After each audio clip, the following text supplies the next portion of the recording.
ביאת משיחנו ינהיג קהילתנו כולם יוצאים לקראתו לעזיז רבי דאגון ביתו אשרי כל משפחת ביתו כל אחד הוא איתו מקובלת תפילתו לפני אלוקים אשרי משפחת Mes amis, puisque cette semaine, on va parler toute la semaine de Korah. Je sais que en France, ils lisent la paracha de Shlach Lecha. Ici en Israël, on lit la paracha de Korah. Mais je suis obligé de vous raconter une histoire que j'ai vécue il y a quelque temps au Maroc, chez mon père Alav Shalom. À cette époque-là, si je me trompe pas, j'avais 8 ans, 7 ans et demi, 8 ans. J'étais très conscient. Il s'est passé que, il y a un juif qui vient chez mon père. Et ce monsieur-là était pauvre. Et soudainement, il est devenu riche. Et vraiment, il est devenu riche. Il était grand de taille. Et il marchait toujours comme ça, la tête haute. On dirait que tout le monde était à sa cheville. On dirait que c'était le roi d'Issaouira. Bon, il marche. Il vient chez mon père parce qu'il avait un petit problème. Alors, et en plus, il marche chez mon père, à tête haute comme ça. Il ne salue même pas mon père. Il dit à mon père, fais-moi la hashkava de ma mère. Mon père avait shalom. Il lui fait la hashkava. Il lui dit alors, fais-moi une bracha, parce que j'ai un petit problème que je sais que je vais régler.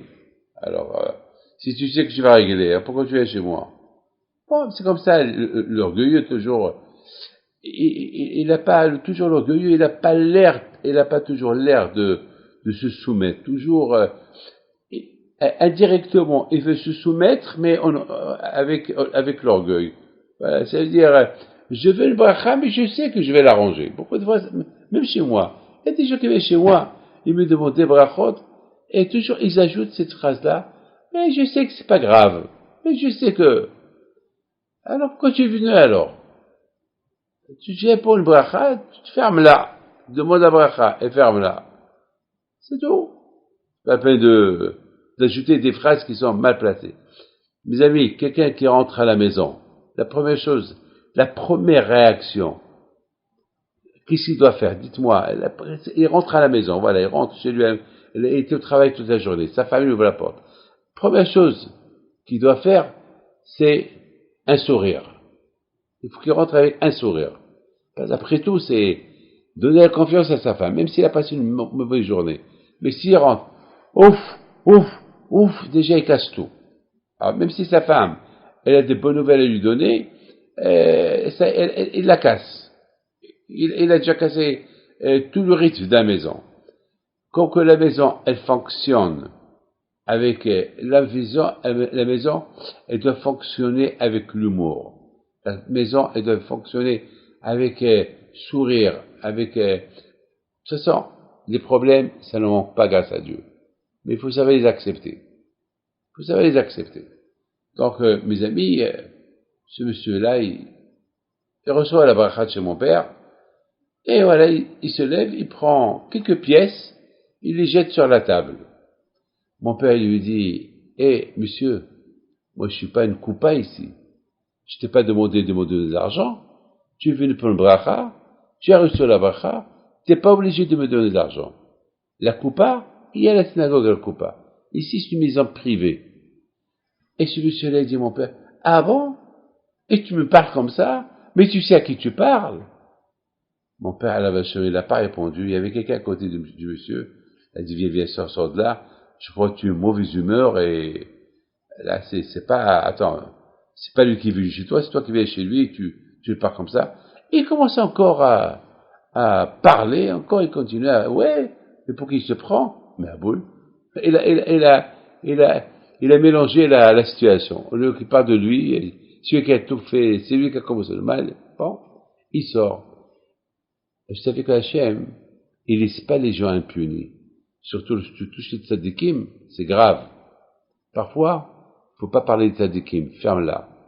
Faut pas dire, le rabbi tel, il est mieux que le rabbi tel, et le rabbi tel, et mon rabbi, il est mieux que ce rabbi, et celui-là. C'est péché, c'est de la shonara. Parce que tous les tzadikim, ils sont ensemble dans l'autre monde. Il n'y a pas un plus que l'autre.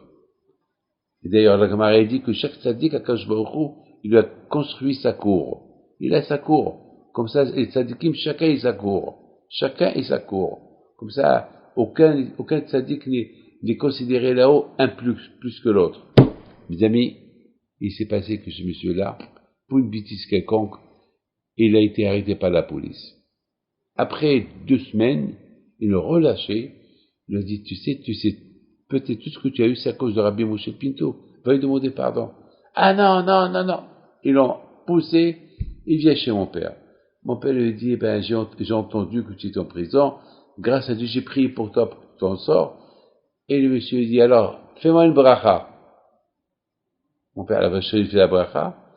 Et ce monsieur, encore une fois, il baissait dans sa poche, il prend des pièces et il les jette sur la table. Alors là, mon père lui dit, encore, tu recommences ta bêtise. Ça t'a pas servi de leçon ce qui s'est passé. Reprends ton argent, va à la synagogue. Il lui dit, non, simplement, je voulais montrer au monde que c'est pas à cause de toi que je rentre en prison. Quel gava, quel orgueil. Le même jour, il a été arrêté encore par la police. Parce que ils lui ont dit, on s'est trompé, et malheureusement, ils ont tout confisqué, tout perdu. Il est mort il y a quelques années, il n'a plus rien. Et on l'a rencontré, papa et moi, à Paris, il y a 38 ans, 39 ans, ou 40 ans. Il est devenu porteur. Il apporte des légumes à Paris, porteur. Il voit mon père, il dit à mon père, mon orgueil m'a rendu comme ça. Je te demande pardon. Mon père lui a dit, je te l'ai jamais voulu. Je t'ai toujours pardonné, mais c'est Hachem qui fait les choses. Que le bon Dieu protège à vous tous et que tous on s'attache que dans la voie de la Hanava Amen.